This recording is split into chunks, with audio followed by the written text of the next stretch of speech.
नमस्कार दोस्तों, आप सभी का अपने YouTube channel youth star online classes में एक बार फिर से ज़ोरदार स्वागत है। तो चलिए, आज हम आपके लिए लेके आए हैं 7 फरवरी 2021 से लेके 10 फरवरी 2021 तक के ऐसे महत्वपूर्ण करंट अफेयर्स जो कि आपके आने वाले सभी एग्जाम में पूछे जाने की पूरी संभावनाएं बनती हैं। तो चलिए, बिना कोई विलंब किए, बिना कोई देर किए हम लोग सीधे आते हैं अपने टॉपिक पे और देखते हैं आज का पहला प्रश्न। तो आज का पहला प्रश्न है, भारत के किस पूर्व टेनिस खिलाड़ी का हाल ही में 81 वर्ष की उम्र में निधन हो गया? ठीक, तो इसका सही उत्तर क्या होगा? ऑप्शन है आपके पास अख्तर अली, ऑप्शन बी है महेश भूपति, ऑप्शन सी है साकेत मायनी, ऑप्शन डी है विजय अमृतराज। तो इसका जो सही उत्तर होगा वो होगा ऑप्शन ए, यानी कि अख्तर अली। ठीक, चलिए, मैंने इस वीडियो में आपके जो ये क्वेश्चन है इसका एक्सप्लेनेशन भी लेकर आया हूँ ताकि आप पूरी तरह से समझ जाएं, आपके दिमाग में पूरी तरह से फिट हो जाए। तो चलिए देखते हैं इसके बारे में डिटेल। भारत के पूर्व टेनिस खिलाड़ी जिनका नाम था अख्तर अली का हाल ही में 81 वर्ष की उम्र में निधन हो गया। अख्तर अली ने साल 1958 से लेकर 1964 के बीच टेनिस खिलाड़ी के रूप में इंटरनेशनल लेवल पर भारत का प्रतिनिधित्व किया था। अख्तर अली को साल 2015 में पश्चिम बंगाल की सरकार ने बंगाल के सर्वोच्च खेल पुरस्कार से सम्मानित किया। ठीक, तो आप समझ गए होंगे इसको। तो चलिए देखते हैं दूसरा क्वेश्चन। दूसरा प्रश्न है,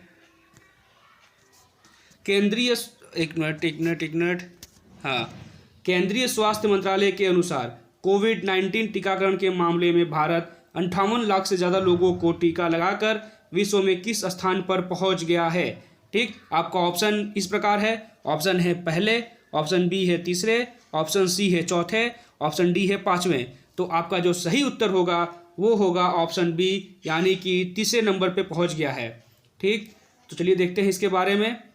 कोविड वैक्सीन की सबसे ज़्यादा खुराक लगाने वाले देशों की सूची में भारत तीसरे स्थान पर पहुंच गया है। इस सूची में अमेरिका पहले और ब्रिटेन दूसरे स्थान पर और भारत तीसरे स्थान पर है। केंद्रीय स्वास्थ्य मंत्रालय की माने तो देश भर में अब कुल 58,03,617 लोगों को कोविड वैक्सीन लगाई गई है। 12 राज्यों में 2-2 लाख से ज़्यादा लोगों को कोविड वैक्सीन लगाई जा चुकी है। इनमें से 53,17,760 स्वास्थ्यकर्मी और 4,85,857 फ्रंट लाइन वर्कर्स शामिल हैं। बता दें कि प्रधानमंत्री नरेंद्र मोदी ने 16 जनवरी को राष्ट्रव्यापी टीकाकरण अभियान की शुरुआत की थी। चलिए देखते हैं अगला क्वेश्चन। नेक्स्ट क्वेश्चन है, केंद्रीय रेल मंत्री पीयूष गोयल ने किस वर्ष तक भारत को विश्व में पहली प्रदूषण रहित रेलवे बनाने की घोषणा की है? तो इसका सही आपके पास इसका ऑप्शन है 2040, 2050, 2030, 2035। तो इसका जो सही जवाब होगा ऑप्शन सी, 2030 तक। ठीक, चलिए देख लेते हैं इसके बारे में। केंद्रीय रेल मंत्री कौन? मंत्री पीयूष गोयल ने वर्ष 2030 तक भारत को विश्व में पहली प्रदूषण रहित रेलवे बनाने की घोषणा की है। उन्होंने भारतीय रेलवे के आने वाले समय की योजनाओं के बारे में बात करते हुए कहा कि अगले 3 सालों में सभी ट्रेनें डीजल मुक्त हो जाएंगी, जिसके कारण पर्यावरण का प्रदूषण मुक्त करने में सहायता मिलेगी।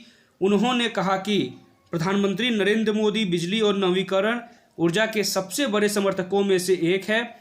यही कारण है कि वर्ष 2030 तक नवीकरण ऊर्जा द्वारा 45 लाख मेगावाट बिजली उत्पादन कार्य पूरा कर लिया जाएगा। ठीक, नेक्स्ट क्वेश्चन है, श्रम एवं रोजगार मंत्रालय ने हाल ही में किसको राष्ट्रीय सुरक्षा परिषद NSC का चेयरमैन नियुक्त किया है? आपका ऑप्शन है राहुल सचदेवा, अनिल कुमार त्यागी, मोहन कुमार अग्रवाल, SN सुब्रमण्यन। ठीक, तो इसका जो सही जवाब होगा वो होगा ऑप्शन डी। ठीक, क्या? SN सुब्रमण्यन। इनके बारे में थोड़ा जान लेते हैं। श्रम एवं रोजगार मंत्रालय ने किसको? SN सुब्रमण्यन को राष्ट्रीय सुरक्षा परिषद, जिसका शॉर्टकट होता है NSC का चेयरमैन नियुक्त किया है। उनकी नियुक्ति 3 साल के लिए की गई है। सुब्रमण्यन LNT के मुख्य कार्यपालक अधिकारी यानी कि CEO और प्रबंध निदेशक हैं। वे लंबे समय से L&T के बुनियादी ढांचा कारोबार की अगुवाई कर रहे हैं। L&T देश की सबसे बड़ी इंजीनियरिंग कंपनियों में से एक है। यह भारी इंजीनियरिंग, रक्षा और पोत निर्माण कार्य में क्षेत्र में कार्यरत है। नेक्स्ट क्वेश्चन है, ब्लूमबर्ग की तरफ से जारी ताज़ा रिपोर्ट के अनुसार इनोवेशन इंडेक्स 2021 की लिस्ट में भारत निम्न में से कौन से स्थान पर है? आपका ऑप्शन ए है 53, ऑप्शन बी है 58, ऑप्शन सी है 50, ऑप्शन डी है 60। तो आपका इसमें सही जवाब होगा ऑप्शन सी यानी कि 50वें रैंक पे है। ब्लूमबर्ग ने कोरोना महामारी के बीच अपनी ताज़ा इनोवेशन इंडेक्स 2021 जारी कर दिया है। इस लिस्ट में दुनिया में इनोवेशन यानी नई खोजों के मामले में भारत का जो रैंक है वो 50वां रैंक है।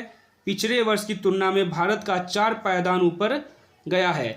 इस इंडेक्स में दक्षिण कोरिया दूसरे नंबर पर, दक्षिण कोरिया शीर्ष पर है। अमेरिका शीर्ष 10 देशों की सूची से बाहर हो गया है और चीन एक स्थान नीचे गिरकर 16वें पायदान पर पहुंच गया है। जर्मनी इस साल 4थे पायदान पर है। नेक्स्ट क्वेश्चन है, केंद्र सरकार की तरफ से किस राज्य में 18 महीने बाद 4G सेवा को बहाल कर दिया गया? ऑप्शन ए है अरुणाचल प्रदेश, ऑप्शन बी है जम्मू कश्मीर, ऑप्शन सी है हिमाचल प्रदेश, ऑप्शन डी है दमन एंड दीव। तो आपको पता होगा इसका सही जवाब ऑप्शन बी होगा, जम्मू एंड कश्मीर। इसको समझ लेते हैं। केंद्र सरकार की तरफ से जम्मू कश्मीर में 18 महीने बाद 4G सेवा को बहाल कर दिया गया। केंद्र शासित प्रदेश जम्मू कश्मीर में 5 अगस्त 2019 से अनुच्छेद 370 हटाए जाने के बाद से इंटरनेट सेवा बंद कर दी गई थी। गृह विभाग ने समय समय पर हालात की समीक्षा कर आतंकी हमलों और देश विरोधी गतिविधियों पर अंकुश के लिए हाई स्पीड इंटरनेट की पाबंदी को अनिवार्य बताया। नेक्स्ट क्वेश्चन है, निम्न में से किस देश ने प्रदूषण फैलाने वाले उद्योगों के उत्सर्जन पर नजर रखने हेतु एक नया प्लेटफॉर्म स्थापित करने की घोषणा की है? ऑप्शन ए है चीन, ऑप्शन बी है नेपाल, ऑप्शन सी है रूस, ऑप्शन डी है जापान। तो आपका सही जवाब होगा ऑप्शन ए चीन। नेक्स्ट क्वेश्चन है, प्रधानमंत्री नरेंद्र मोदी ने हाल ही में पश्चिम बंगाल के हल्दिया में कितने करोड़ रुपए की 4 बुनियादी ढांचा परियोजनाओं को राष्ट्र को समर्पित किया? ऑप्शन ए है 4,900 करोड़ रुपए, 4,700 करोड़ रुपए, 5,700 करोड़ रुपए, 6,700 करोड़ रुपए। तो आपका इसमें सही जवाब होगा ऑप्शन बी 4,700 करोड़ रुपए।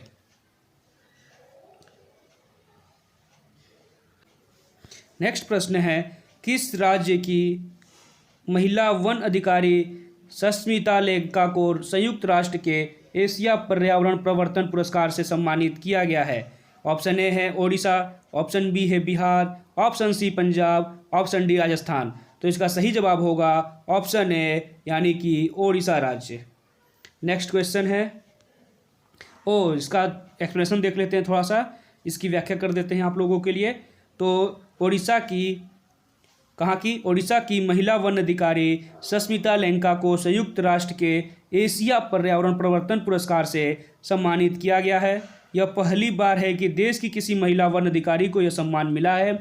कटक के अथकगढ़ में डिविजनल वन अधिकारी लेखा को प्रदेश में पैंगोलिन तस्करी रैकेट का भंडाफोड़ करने हेतु जेंडर लीडरशिप एंड इम्पैक्ट श्रेणी के तहत यह सम्मान प्रदान किया गया है।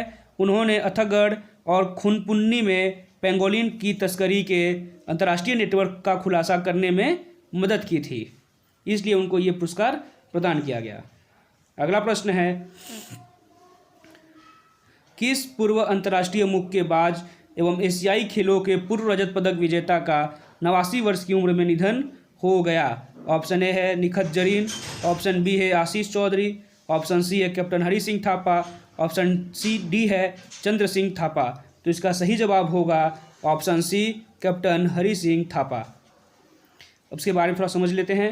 अंतर्राष्ट्रीय मुक्केबाज कैप्टन हरी सिंह थापा का 89 साल की उम्र में निधन हो गया। कैप्टन हरी सिंह थापा का जन्म 14 अगस्त 1932 में हुआ था। इन्होंने राष्ट्रीय स्तर पर 1950 से 1957 तक बॉक्सिंग मिडिल वेट में 7 वर्ष तक लगातार स्वर्ण पदक जीता। रक्षा पदक, संग्राम पदक, सेना मेडल सहित विभिन्न पुरस्कार जीतने वाले कैप्टन थापा को उत्तराखंड सरकार ने 2013 में द्रोणाचार्य अवार्ड दिया था। चलिए देखते हैं अगला प्रश्न। अगला प्रश्न है, नाइजीरिया अर्थशास्त्री नगोजी ओकोंजो-इवेला को किस संस्थान के अगले महानिदेशक के रूप में चुना गया है? ऑप्शन ए है विश्व स्वास्थ्य संगठन, ऑप्शन बी है विश्व बैंक, ऑप्शन सी है संयुक्त राष्ट्र संघ, ऑप्शन डी है विश्व व्यापार संगठन। तो इसका सही जवाब होगा ऑप्शन डी, विश्व व्यापार संगठन।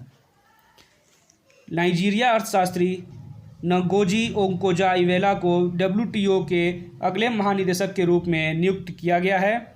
वे संगठन का नेतृत्व करने वाली पहली महिला और साथ ही पहली अफ्रीकी होंगी। नाइजीरिया के पूर्व वित्त मंत्री ओकोंजो-इवेला रॉबर्टो अजेवेदो की जगह लेंगी, जिन्होंने अगस्त 2020 में पद छोड़ दिया। अगला प्रश्न है, केंद्र सरकार ने आगामी बजट 2021-22 के लिए प्रधानमंत्री फसल बीमा योजना PMFBY के लिए कितने करोड़ रुपए का आवंटन किया है? आपका ऑप्शन ए है 12,000 करोड़, ऑप्शन बी है 16,000 करोड़, ऑप्शन सी है 11,000 करोड़, ऑप्शन डी है 10,000 करोड़। तो इसका सही जवाब होगा ऑप्शन बी, 16,000 करोड़। इसके बारे में थोड़ा समझ लेते हैं। केंद्र सरकार ने आगामी वित्तीय वर्ष 2021-22 के लिए प्रधानमंत्री फसल बीमा योजना PMFBY के लिए 16,000 करोड़ रुपए का आवंटन किया है। यह आवंटन किसानों की फसलों की सुरक्षा को बढ़ाने के लिए किया गया है। इस प्रोत्साहन राशि के द्वारा फसल बीमा का अधिकतम लाभ किसानों तक पहुंच सकेगा। वित्तीय वर्ष 2021 की तुलना में इस वर्ष बजटीय राशि में लगभग 305 करोड़ रुपए की वृद्धि हुई है। नेक्स्ट प्रश्न है, केंद्रीय मत्स्य मंत्री गिरिराज सिंह ने गोवा को मत्स्य पालन का केंद्र बनाने हेतु कितने करोड़ रुपए के निवेश की घोषणा की है? ऑप्शन ए है 200 करोड़, ऑप्शन बी है 300 करोड़, ऑप्शन सी है 400 करोड़, ऑप्शन डी है 500 करोड़। तो इसका सही जवाब होगा आपका ऑप्शन सी, 400 करोड़ रुपए। केंद्रीय मत्स्य मंत्री गिरिराज सिंह ने गोवा को मत्स्य पालन का केंद्र बनाने के लिए 400 करोड़ रुपए के निवेश की घोषणा की। उन्होंने कहा कि गोवा में देश में सबसे अधिक मछली उत्पादन की क्षमता है। उन्होंने कहा कि गोवा में देश का मत्स्य पालन केंद्र बनने की क्षमता भी है। उन्होंने कहा इस योजना में 30 मत्स्य लैंडिंग घाटों का निर्माण शामिल है ताकि मछुआरे अपनी नावों को अपने गांवों के पास लंगर डाल सके। अगला क्वेश्चन है, किस राज्य ने जमीन की धोखाधड़ी रोकने के लिए हर जमीन का 16 अंक का यूनिक आईडी नंबर जारी करने का फैसला किया है? ऑप्शन ए है पंजाब, ऑप्शन बी है बिहार, ऑप्शन सी है झारखंड, ऑप्शन डी है उत्तर प्रदेश। तो इसका सही जवाब होगा योगी आदित्यनाथ की सरकार जहां पर है, ऑप्शन डी, उत्तर प्रदेश इसका सही जवाब होगा। उत्तर प्रदेश सरकार ने जमीन की धोखाधड़ी रोकने के साथ ही भू माफिया पर शिकंजा कसने के लिए हर जमीन का 16 अंक का यूनिक आईडी नंबर जारी करने का फैसला किया है। राजस्व विभाग कृषि, आवासीय व व्यावसायिक भूमि को चिन्हित कर यूनिक आईडी नंबर जारी कर रहा है। इससे कोई भी व्यक्ति घर बैठे एक क्लिक जमीन का पूरा ब्यौरा जान सकेगा। सभी राजस्व गांवों में भूखंडों के लिए यूनिक कोड का मूल्यांकन शुरू हो गया है। अगला क्वेश्चन है, हाल ही में भारतीय रिजर्व बैंक RBI ने कोविड महामारी के प्रभाव के कारण वास्तविक सकल घरेलू उत्पाद, जिसको कि GDP कहते हैं, वृद्धि दर वर्ष 2021-22 में कितने प्रतिशत रहने का अनुमान लगाया है? ऑप्शन ए है 11.5%, ऑप्शन बी है 10.5%, ऑप्शन सी है 9.5%, ऑप्शन डी है 7.5%। तो इसका सही जवाब होगा 10.5% यानी कि ऑप्शन बी। अगला प्रश्न है, केंद्र सरकार ने अन्य पिछड़ा वर्ग, जिसको कि OBC कहते हैं, के उप श्रेणीकरण पर रिपोर्ट प्रस्तुत करने हेतु रोहिणी आयोग के कार्यकाल को कितने तारीख तक बढ़ा दिया है? ऑप्शन ए है 31 जुलाई 2022, 31 अगस्त 2021, 31 जुलाई 2021 और 15 मार्च 2022। तो इसका जो सही जवाब होगा वो होगा ऑप्शन सी, यानी कि 31 जुलाई 2021। आज के लिए बस इतना ही। अगर आपको ये वीडियो अच्छा लगा हो तो हमारे यूट्यूब चैनल ठीक को सब्सक्राइब करें और इस वीडियो को लाइक करें। और अगर आपको हमारे टेलीग्राम से जुड़ना है तो हमारे टेलीग्राम चैनल का नाम है यूथ स्टार ऑनलाइन क्लासेज। इसको ज्वाइन कर आप सभी वीडियो के PDF को यहाँ से प्राप्त कर सकते हैं। धन्यवाद।